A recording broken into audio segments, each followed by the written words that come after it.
अस्सलाम वालेकुम, welcome back to our channel the educational hub. Students, उम्मीद है कि तमाम स्टूडेंट्स खैरियत से होंगे और अपनी एग्जामिनेशन की तैयारी बहुत अच्छे तरीके से आप लोग कर रहे होंगे।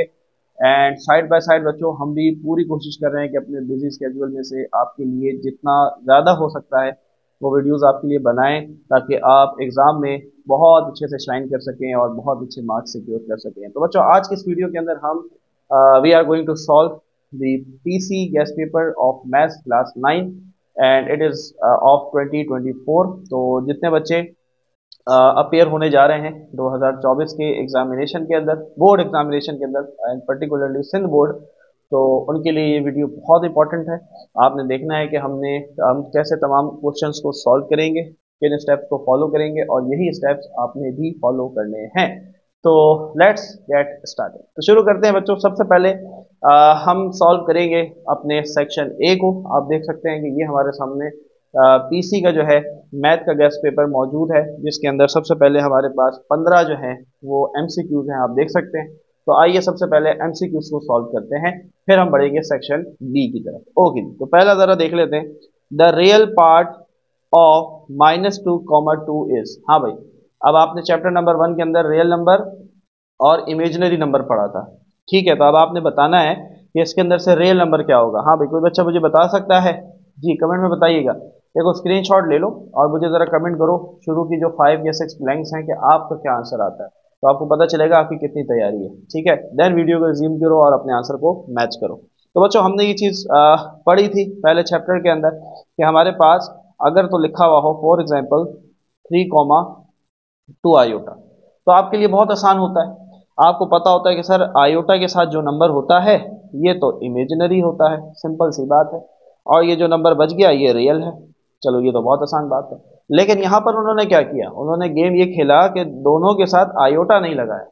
अब आप बताएं कि भाई कौन सा रियल नंबर है। तो याद रखो बच्चों, जब ऐसी कंडीशन हो कि दोनों के साथ आयोटा ना हो, तो जो पहला नंबर होता है वो रियल होगा और दूसरा वाला हमेशा इमेजिनरी होगा। तो उन्होंने रियल पार्ट पूछा था, तो पहला वाला -2 है, तो लिहाजा पहला जो एमसीक्यू है बच्चों, इसका आंसर हमारे पास होगा -2। Is it clear? ठीक है, बात समझ में आ रही है? कॉन्सेप्ट को समझना है बच्चों। इसी तरह के एमसीक्यूज आपके बोर्ड एग्जाम में आएगा, कोई नई चीज नहीं आएगी, कोई रॉकेट साइंस नहीं आएगी, इसी तरह के एमसीक्यूज आएंगे, तो लिहाजा समझने की कोशिश करनी है। ओके जी, आगे बढ़ते हैं। नेक्स्ट, नंबर 2 एमसीक्यू इज, ये देखो ये एमसीक्यू बहुत दफा आया है, ये तकरीबन हर साल आ रहा होता है और हो सकता है 2024 में अगेन आ जाए, तो ये सबको पता होना चाहिए। The base in the natural logarithm, याद रखो जो नेचुरल लोगेरिथम है उसकी जो बेस होती है ना वो स्मॉल ई होती है और 10 नहीं होती। बहुत सारे बच्चे समझते हैं वो 10 है, तो ऐसा नहीं है बच्चों। नेचुरल लोगेरिथम की जो बेस है दैट इज स्मॉल ई, वो हमारे पास होती है small e. Is it clear? आगे बढ़ते हैं। नंबर 3 एमसीक्यू, ठीक है। अच्छा जी, if log base 10 x is equal to 4 then x is equal to, हाँ भाई क्या कह रहा है सवाल, जरा यहां लिख लेते हैं। कह रहा है कि लॉग है और उसकी बेस है 10 और यहाँ x है और ये बराबर है 4 के। अब ये बताएं कि x किसके बराबर होगा। तो ऐसा सवाल हमने चैप्टर 1 में सॉल्व किया था?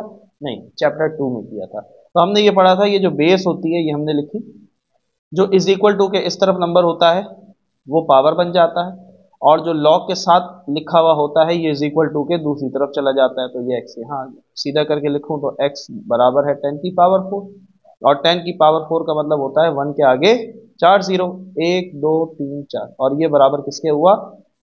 10,000 के, ठीक है। तो यहाँ पर हम लिख देंगे 1 1 2 3 4, से क्या 10,000, ठीक है। क्लियर हो गई बात? बहुत इजी सा, यही एमसीक्यूज, इसी तरह के एमसीक्यूज बच्चों एग्जाम में आने वाले हैं, तो इसलिए समझो, प्रिपेयर करो, प्रैक्टिस करो। Next, the factors of a square plus 2a minus 24, again breaking middle term है, ठीक है। क्वेश्चन से अंदाजा हो गया होगा। So a square plus 2a minus 24, तो ब्रेकिंग मिडिल टर्म करते हैं। हमें पता है पहले नंबर को आखिरी से मल्टीप्लाई किया, 24, 2 1 2, 2 2 4 एंड 2 6 12, ठीक है। चलो भाई, ए स्क्वायर ऐसे ही आ गया, मुझे प्लस का 2a चाहिए, तो 2 2 4, 6 में से 4 जाएंगे 2 आ जाएगा। जो नंबर चाहिए वो प्लस का, तो बड़े के साथ प्लस, छोटे के साथ माइनस, तो यहाँ लिख दो -4a प्लस 6a और माइनस का 24 एज इट इज। शुरू के दो में से क्या कॉमन आएगा? a, पीछे बचा a -4, प्लस कॉमन 6 और 24 में से 6 कॉमन, a बचा, प्लस माइनस माइनस 6 4 24, ये दोनों ब्रैकेट एक जैसी, तो एक दफ़ा लिखा, पीछे क्या बचा, a+6। तो चलो ये देखते हैं जरा, ये हमारे पास आंसर कहाँ है, ये रहा a+6 और a-4, a+6 और a-4। so this is the answer of MCQ number 4, a-4 into a+6। Clear है बच्चों बात? मजा आ रहा है? एमसीक्यूज को समझने की कोशिश करनी है, ठीक है। मैथ में एमसीक्यूज इसी तरह आते हैं, क्रेमिंग बेस नहीं होते, रट्टा बेस नहीं होते कि आप रट्टा लगाएं और एमसीक्यू सॉल्व कर लें। ऑब्वियसली मैथ के और फिजिक्स के कुछ एमसीक्यूज जो है वो आपको सॉल्व करने पड़ते हैं। आगे बढ़ते हैं जी, एमसीक्यू नंबर 5, ठीक है। एलसीएम चाहिए। देखो बहुत आसान सी बात है मेरे प्यारे बच्चों, याद रखो याद रखो। चलो यहाँ समझाते हैं, क्लियर हो जाएगी बात। देखो मेरे पास है a की पावर 7 और मेरे पास है a की पावर 3, ठीक है। यहां से दो एमसीक्यूज कवर हो रहे हैं, एक पेपर में आ जाएगा। देखो याद रखो, अब मैं तुमसे पूछता हूं इसका HCF बताओ, HCF हाईएस्ट कॉमन फैक्टर। तो आप कहेंगे सर जो छोटी पावर है ये मेरा HCF है, तो a की पावर 3 HCF है। और जब मैं आपसे कहूं LCM क्या है, तो आप कहेंगे सर जो बड़ी पावर है यानी कि a की पावर 7 जो है ये मेरा क्या है, LCM। बस ये बात याद रखनी है। अब यहां पर आओ, यहां पर भी वो यही कह रहा है, एलसीएम कह रहा है फाइंड करो 2y प्लस 3z की पावर 5 और 2y प्लस 3z की पावर 3। एलसीएम है ना, तो बड़ी पावर कौन है, 2y प्लस 3z की पावर 5, ये रहा। तो ये हमारा एलसीएम हो जाएगा। सो 2y प्लस 3z की पावर 5, ये याद रखना। जब एचसीएफ कहे तो छोटी पावर, जब एलसीएम कहे तो बड़ी पावर। Is it clear? आगे बढ़ते हैं।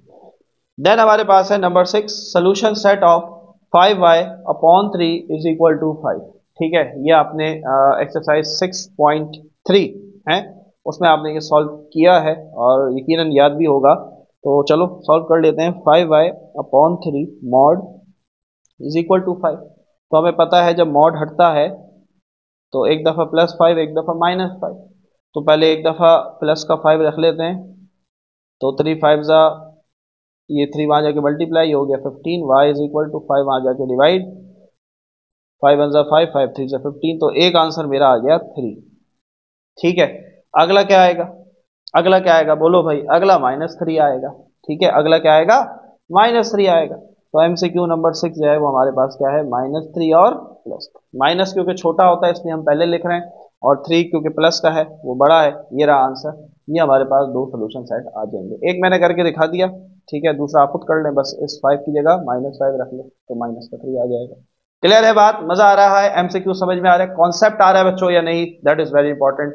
Just let us know in the comment section. Video को लाइक करो, शेयर करो दूसरों के साथ भी, ताकि सबकी बच्चों को हेल्प हो सके, सब बहुत अच्छे से अपने एग्जाम की तैयारी कर सको और अच्छे नंबर लाने हैं, ठीक है। मैथ में टारगेट रखना है इंशाल्लाह 75 आउट ऑफ 75 मार्क्स सिक्योर करने हैं। तो आपने हमारा नाम रोशन करना है कि जी सर हमने आपसे पढ़ा और again we have secured our highest marks that is 75 out of 75 इंशाल्लाह, ठीक है। मेहनत करनी है लेकिन प्रैक्टिस करनी है। आगे बढ़ते हैं, यहाँ आ जाओ। अब ये सोल्यूशन नहीं है, सिंपल सा क्वेश्चन है, देख लो। The two coordinates of axis intersect an angle. हाँ भाई, कोऑर्डिनेट्स क्या होता है, ग्राफ पढ़ा ना, ये रहा, ये ग्राफ है, ये फर्स्ट कोऑर्डिनेट, ये सेकंड, ये थर्ड, ये फोर्थ। अब ये मुझे बताओ जहां ये इंटरसेक्ट कर रहे हैं ये एंगल कितने का बन रहा है, 90 का बन रहा है। बस यही तो उसने पूछा था, तो हम कहेंगे 90 डिग्री। क्या कहेंगे, 90। Number 7 is done. Now number 8 पर आते हैं।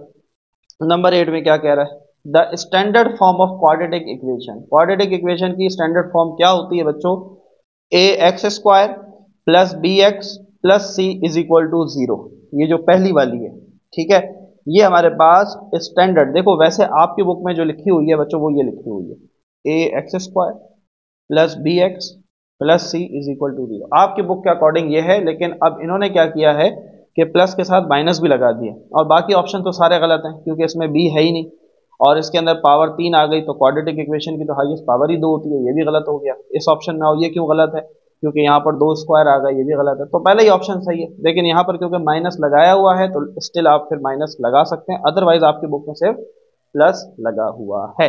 चलिए आगे बढ़ते, नंबर 9। नंबर 9, अब यहाँ पर आओ। नंबर 9 में अगेन आपके पास एक solution you have to do, और सोल्यूशन आपको सोल्यूशन करना पड़ेगा। सवाल है 5 plus under root 15 multiply by 5 minus under root 15। ठीक है, ये सवाल है, जरा यहाँ देख लें आप। MCQ number 9, 5 plus under root 15 into 5 minus under root 15। हाँ भाई, कोई बच्चे बता सकता है क्या होगा? ऑब्वियसली फॉर्मूला लगेगा, इस 5 को a मान लो, प्लस लगा हुआ है, अंडर रूट 15 को b मान लो, क्या बना? a plus B. इस 5 को a मान लो, अंडर रूट b को b मान लो, 515 को b और दरमियान में माइनस, क्या बना? a plus B into A minus B. किसके बराबर होता है? ए स्क्वायर माइनस का बी स्क्वायर। ए कौन है? 5, बी कौन है? अंडर रूट 5 का स्क्वायर 25 माइनस स्क्वायर से रूट भरा 15 बाहर, 25 में से 15 गए, 10 बचे। तो MCQ नंबर 9 में क्या आ जाएगा? 10 आ जाएगा।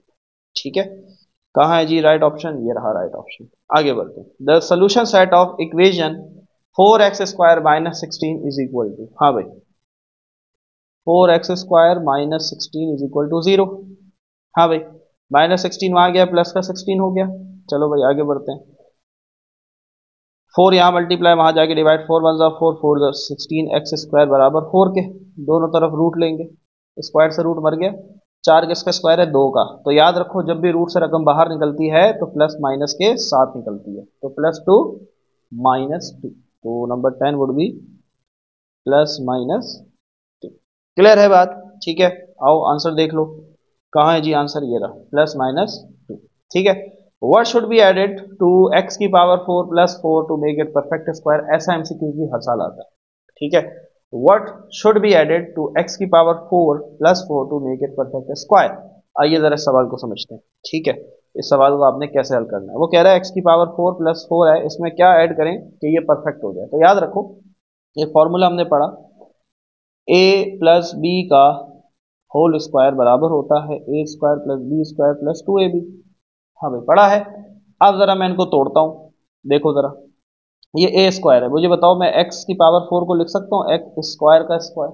बिल्कुल लिख सकता हूँ sir. b plus B square की जगह 4 की जगह मैं लिख सकता हूँ 2 का स्क्वायर, तो ये x मेरा a हो गया, 2 मेरा b हो गया, प्लस 2 इंटू ए और b। a कौन है? एक्स स्क्वायर, और b कौन है? 2। b कौन है? 2। यहाँ आ जाओ, तो a प्लस बी, ए की जगह एक्स स्क्वायर प्लस बी की जगह 2 का होल स्क्वायर। अब ये देखो, ये स्क्वायर है, परफेक्ट स्क्वायर है, इस पे भी स्क्वायर लगा हुआ है, इस पे भी स्क्वायर लगा हुआ है। मसला यहाँ पर x के ऊपर स्क्वायर तो है, 2 के ऊपर नहीं है, तो इधर क्या बच रहा है? 2 2 जा 4x स्क्वायर। ये हमारा आंसर हो गया, ये हमारा आंसर हो गया 4x square. That should be added to make it perfect square. ये रहा 4x square. Is it clear बच्चों? मजा आ रहा है, कॉन्सेप्ट आ रहा है? ये ऐसा MCQ लाजमी हर साल पेपर में आता है, तो लिहाजा ऐसे MCQs को आपने इस तरीके से टैकल आउट करना है, इस तरीके से सॉल्व करना है। Okay, MCQ number 12, sum of all angles of parallelogram. देखो पैरेललोग्राम के 4 साइड होते हैं, रेक्टेंगल जैसे ही होती है ना भाई, ऐसे होती है। ठीक है, तो याद रखो इसके चारों साइड को जब ऐड करें तो ये 360 डिग्री के बराबर होती है। ठीक है, बस ये कि रेक्टेंगल ही है, बस थोड़ा सा हमने दबा दिया, इसके साइड को टिल्ट कर दिया, टेढ़ा कर दिया, लेकिन जब इनको ऐड करोगे तो it will be equal to 360 degree. Clear है? ये रहा। ठीक है, चलो भाई, a quadrilateral having each angle equal to 90 degree. ठीक है, एक ऐसी 4 कोनों वाली शक्ल जिसका हर एंगल 90 डिग्री का हो और चारों साइड बराबर हो। हाँ भाई, अब जरा इम्तिहान है तुम्हारी ज्योमेट्री का, मुझे बताओ स्क्वायर में और रेक्टेंगल में क्या फर्क है? चारों साइड 90 डिग्री के होते हैं, वो भी कह रहा है चारों 90 के होने चाहिए, फिर वो कह रहा है चारों बराबर भी होने चाहिए, लेकिन रेक्टेंगल में चारों बराबर नहीं होते, 2 सामने वाले बराबर होते हैं और 2 सामने वाले, लेकिन स्क्वायर के चारों बराबर होते हैं। तो लिहाजा MCQ number 13 would be square. ठीक है, स्क्वायर ऐसी शेप है जिसके चारों साइड बराबर और चारों एंगल 90 डिग्री। चलो भाई, perpendicular from a vertex of a triangle to its opposite side, ये हमने पास पेपर में भी हल किया था। ये वर्टेक्स होता है, ठीक है, इसके सामने कह रहे परपेंडिकुलर बन रहा है 90 डिग्री का, तो ये बताएं ये क्या है? तो इसे हम कहते हैं एल्टीट्यूड ऑफ ट्राइंगल, और इसे हम ऊंचाई भी कह सकते हैं। तो number 14 would be altitude. Clear? Clear है बात? नाउ लास्ट MCQ, इफ ए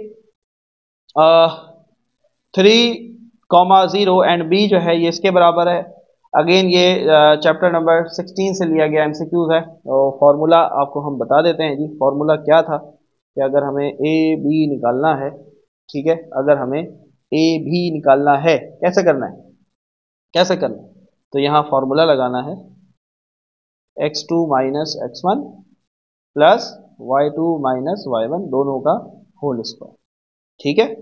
अब x2 मेरे पास कौन होगा यहाँ पर, ये है x1, ये है y1, ये है x2, ये है y2। तो x2 मेरे पास 0 माइनस x1 क्या है 3 होल स्क्वायर प्लस y2 मेरे पास 3 माइनस y1 क्या है 0 होल स्क्वायर, ठीक है। चलो भाई 0 में से 3 जाएंगे, -3 बचेगा, -3 का स्क्वायर प्लस 9।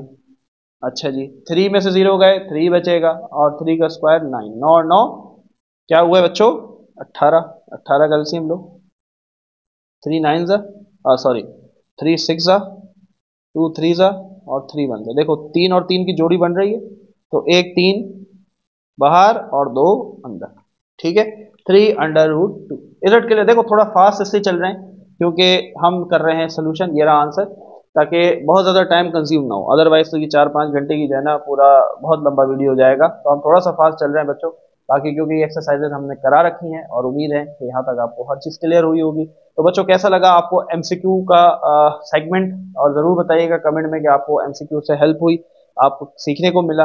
और अब हम मूव होते हैं अपने next part section number B, जिसके अंदर हमने सॉल्व करने हैं शॉर्ट क्वेश्चन आंसर्स।